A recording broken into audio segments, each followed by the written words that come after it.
We have this sketch from the previous tutorial. So if you notice to the corner, you have this X and the exit sketch icon. So when you are in the sketch mode, so you'll notice that is appearing here. So when you are done with your sketch, you need to exit from the sketch mode by clicking on that icon. So when you click on that, so now you are outside the sketch mode, and you notice the color is changed.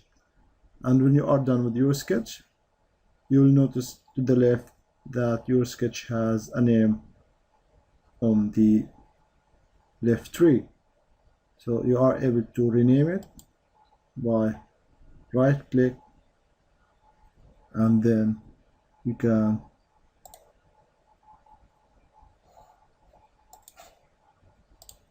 then you go to the feature properties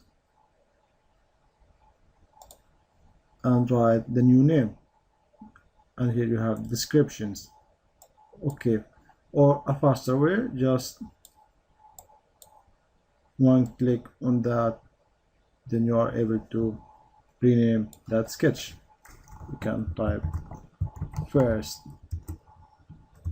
sketch, then press enter. So when you are selecting your sketch, you'll notice the dimensions are appearing on that sketch. And also one thing, you are able to edit your dimension outside the sketch mode as well. So you can, so this is a new feature in the new SolidWorks versions, that they are saving times. You are able to change dimension here directly. So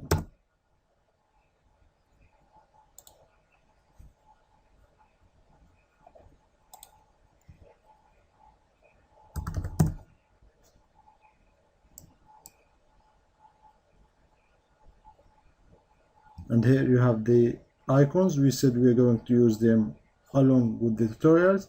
Here you have the zoom in and zoom out. So if you here select an area, we're able to zoom, then zoom out. So now you have the 2D sketch that is ready to be working with further. For this tutorial now, I'm going to show you a fast or quick way to start to work with your sketch. If you go to the feature, these are the 3D modeling tools. And for just quick, a start for your SolidWorks, just if you extrude, and you need to select a sketch. So let's select that sketch, extrude it. So now you are able to extrude. So this is a very fast start to give you an idea how you're going to use your sketches. So either you can extrude, revolve, sweep, cut, and so on. We are going to talk about this feature in the future tutorials.